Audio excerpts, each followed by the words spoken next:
Hey guys, welcome back to my channel. My name's April, and in today's video I'm going to show you how to make this really cute Dollar Tree fall door hanger. I used Waverly chalk paint in the color Plaster to paint this wood round. You can get these wood rounds in the Crafter Square section at Dollar Tree, but this one I'm using for this project is actually from Amazon. Hobby Lobby also has wood rounds that you can get in a pack as well. I went ahead and just painted one coat of this Waverly chalk paint and set it aside to dry. I found this truck cut out at Dollar Tree, and now I'm going to paint it with apple barrel paint in the color English Navy. I went ahead and painted 2 coats of English Navy onto the truck, letting each coat dry in between. After the blue paint dried on the truck, I went ahead and took a black acrylic marker, and this one is from Daiso, but you can also get acrylic markers from any craft store or Amazon. And I went ahead and used the black acrylic marker to paint in my tires. But you can also use just regular black acrylic or chalk paint and just paint the tires on by hand as well.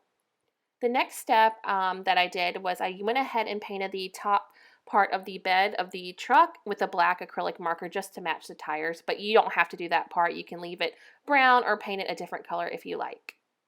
After the black paint on the tires and the bed of the truck has dried, I decided to go in with Waverly chalk paint again in the color Plaster. I really love this color. It's like an off-white, creamy color, and I wanted to go ahead and add some details onto the truck. This is totally optional, but I felt like going in and making these little squiggle lines around the tires and around the bed of the truck and all over the truck would just give it a little bit more of a dimensional feel and just add some texture and character to my truck. I feel like doing this technique kind of just brings the truck to life, and it makes it stand out a little bit more, and it kind of gives it a rustic feel. I actually learned this from Country Charm by Tracy. She does a lot of this on her artwork and on her wreath door hangers and such, and I thought it was just such a great idea. So I think I'm going to start incorporating this into more of my crafts.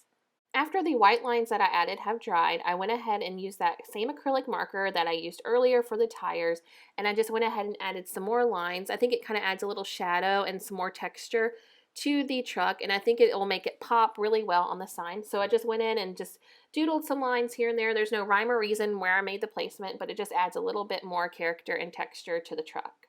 I wanted my truck to have a 3D effect on my door hanger, so I went ahead and added these tumbling tower pieces. They're like the Jenga pieces. I got these from Dollar Tree, and I'm going to go ahead and add these to the back of the truck. I took some hot glue to add to the back of the tumbling tower block, and I also placed a dollop of E6000 on the center of the block as well. The reason that I use hot glue and E6000 is that the hot glue will give it an instant hold, but the E6000 gives it a permanent hold. So I wanted these blocks to stay on there permanently. Now you see that I went ahead and placed the truck on there to give myself an idea of how 3D it would look, and I realized that I needed to go ahead and add 2 additional tumbling tower block cubes to the back. Once I added those, I went ahead and continued adding more hot glue and E6000, and I pressed the truck firmly onto my wood hanger.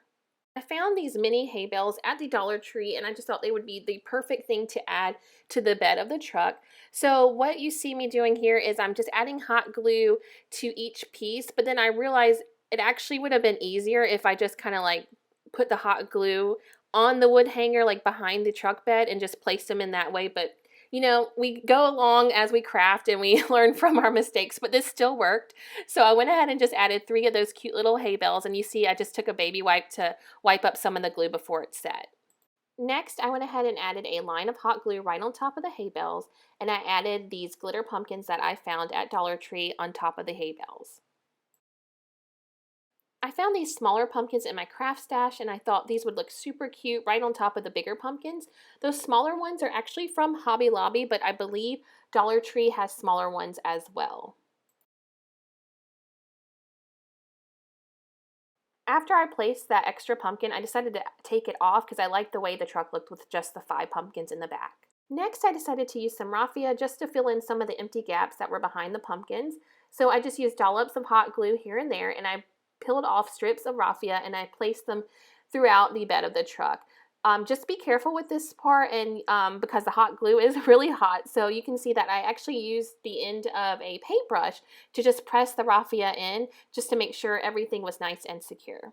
I decided that I wanted a bow on this door hanger, so I'm using some Dollar Tree ribbon, and I'm cutting 2 strips out at about 12 inches or so.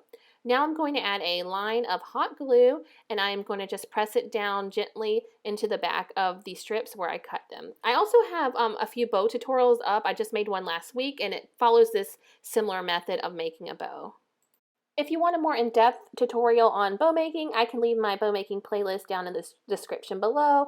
But for this one, I went ahead and added a couple pieces of raffia just to the center to match the back of the truck. I think that added quite a bit of texture to the bow, and I really liked the way that looked. Now I'm just taking a pipe cleaner, I'm cinching the bow in the middle, and I'm just wrapping the pipe cleaner around a few times to make sure everything is nice and secure. And then you can see I'm just fluffing it out a little bit, flipping it back over, and I'm going to trim the pipe cleaner. For this particular bow, I didn't want the pipe cleaner to show, so I just took some Dollar Tree jute twine and I'm just wrapping it around the center to cover the pipe cleaner, and I just tied a knot in the back and I trimmed it. Now that I have my bow the way I liked it, I fluffed out the loops and it looks the way I want it. I'm going to go ahead and add it to my door hanger. I went ahead and decided to add a dollop of hot glue and place it on the top center of my door hanger, and I just trimmed some of the raffia because it was a little bit long. Next step is totally optional, but I'm extra and I felt like my sign needed just a little bit something on the bottom. So I used my Cricut to cut out a decal that said "Happy Fall, y'all," and I added it to the bottom of my sign. You do not have to do this. You don't even need a Cricut. You can use stickers or stencils that you get at the Dollar Tree as well to add any kind of fall saying you want on the bottom of your sign. Next, I'm going to add these zip tie mounting squares that I got from Amazon onto the back of my wood hanger.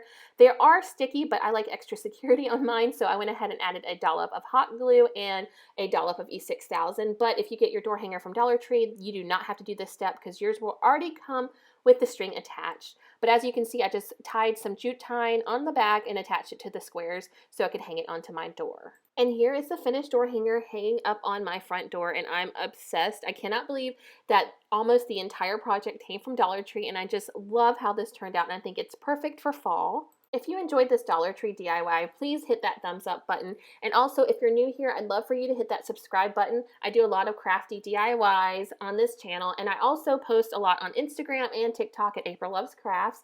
If you like this video, also leave me a comment. Let me know what you're excited for this fall, and if you have already started your Halloween crafts. Anyways, thanks for watching, and I will see you guys in the next one. Bye!